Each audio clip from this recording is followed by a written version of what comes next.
بسم اللہ الرحمن الرحیم۔ السلام علیکم ناظرین کرام، آپ نے اکثر لوگوں سے سنا ہوگا کہ نبی کریم صلی اللہ علیہ وآلہ وسلم نے ساری زندگی نماز کے لیے اذان نہیں دی۔ وہ کون سی وجہ تھی کہ جس کی وجہ سے نبی کریم صلی اللہ علیہ وآلہ وسلم نے اذان نہیں دی؟ کیا یہ حقیقت ہے کہ واقعی نبی پاک صلی اللہ علیہ وآلہ وسلم نے اذان نہیں دی؟ اس بات میں کتنی صداقت ہے؟ آج کی اس ویڈیو میں ہم آپ کو تفصیل سے ساری بات بتائیں گے، لیکن اس سے پہلے کچھ احادیث اذان کی فضیلت کے بارے میں سماعت فرمائیے۔ حضرت ابو ہریرہ رضی اللہ تعالی عنہ سے روایت ہے کہ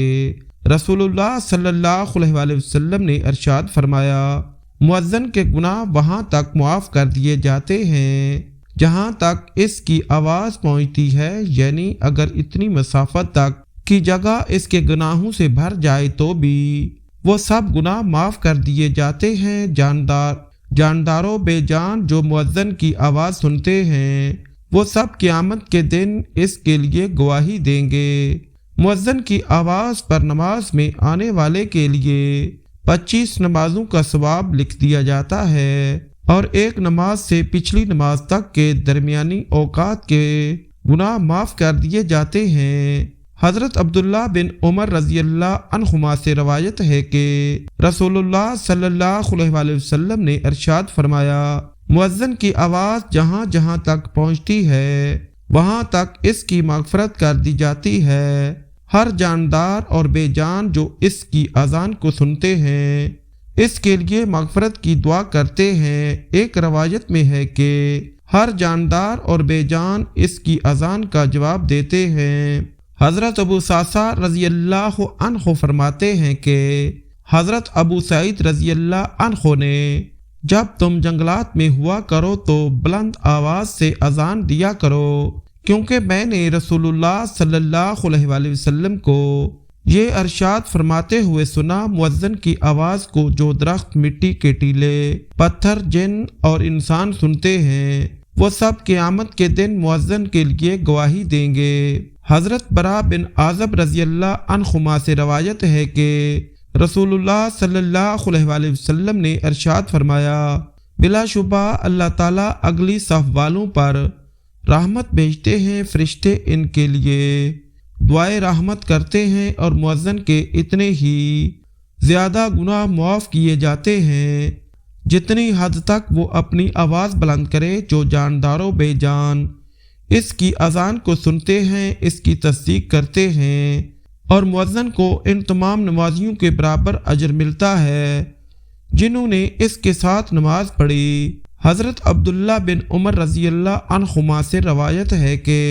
نبی کریم صلی اللہ علیہ وآلہ وسلم نے ارشاد فرمایا، جس نے 12 سال اذان دی اس کے لیے جنت واجب ہو گئی۔ اس کے لیے ہر اذان کے بدلے میں 60 نیکیاں لکھی جاتی ہیں اور ہر اقامت کے بدلے میں 30 نیکیاں لکھی جاتی ہیں۔ حضرت عبداللہ ابن عمر رضی اللہ عنہما سے روایت ہے کہ رسول اللہ صلی اللہ علیہ وآلہ وسلم نے ارشاد فرمایا، 3 شخص ایسے ہیں کہ جن کو قیامت کی سخت گھبراہٹ کا خوف نہیں ہوگا، نہ ان کو حساب و کتاب دینا پڑے گا۔ جب تک مخلوق اپنے حساب و کتاب سے فارغ ہو وہ مشق کے ٹیلوں پر تفریح کریں گے۔ وہ ایک شخص جس نے اللہ تعالیٰ کی رضا کے لیے قرآن شریف پڑھا اور اس طرح امامت کی کہ مقتدی اس سے راضی رہے۔ دوسرا وہ شخص جو اللہ تعالیٰ کی رضا کے لیے لوگوں کو نماز کے لیے بلاتا ہو۔ تیسرا وہ شخص جو اپنے رب سے بھی اچھا معاملہ رکھے اور اپنے ماتحتوں سے بھی اچھا معاملہ رکھے۔ حضرت جابر رضی اللہ تعالی عنہ فرماتے ہیں کہ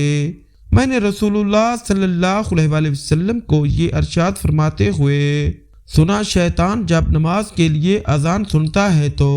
مقام روخا تک دور چلا جاتا ہے۔ حضرت سلیمان رحمۃ اللہ علیہ کہتے ہیں، میں نے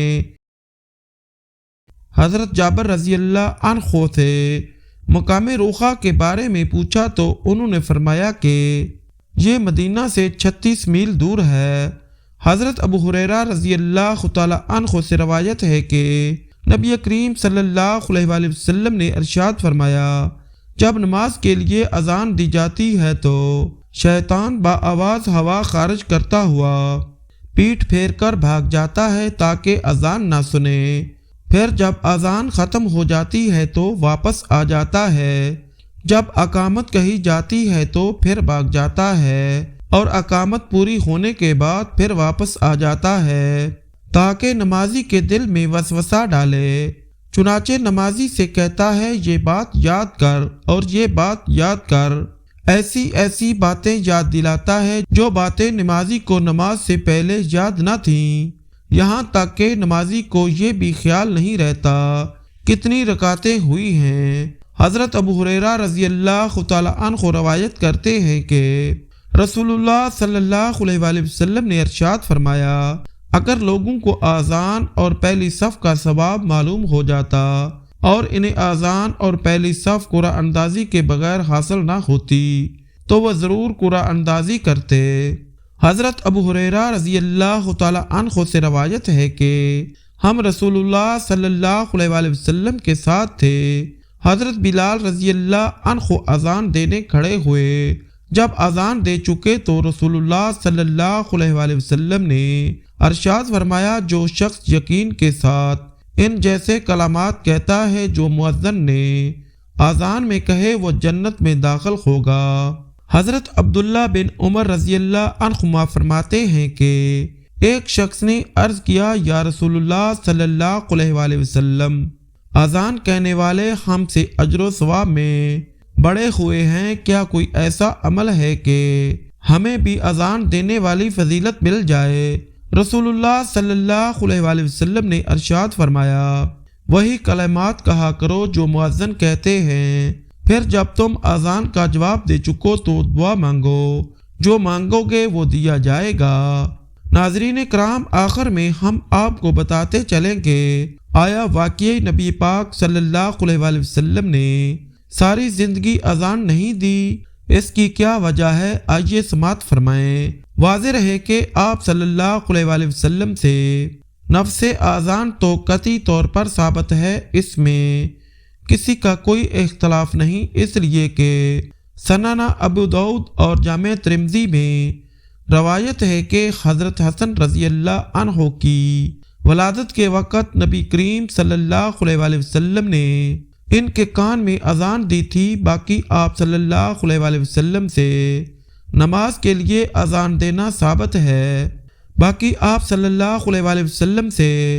نماز کے لیے اذان دینا ثابت ہے یا نہیں، اس بارے میں شروع ہی سے ائمہ محدثین میں اختلاف چلا آ رہا ہے۔ ائمہ محدثین کی اس بارے میں دو رائے ہیں۔ امام محی الدین النووی اور علامہ جلال الدین سیوطی رحم اللہ وغیرہ ہما کا موقف ہے کہ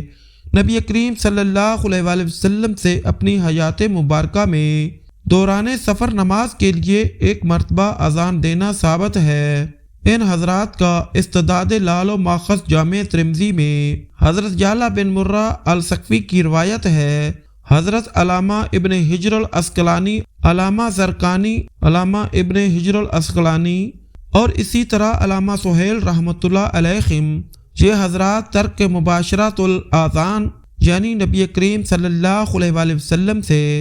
نماز کے لیے اذان کے ثابت نہ ہونے کے قائل ہیں۔ ان حضرات کا کہنا یہ ہے کہ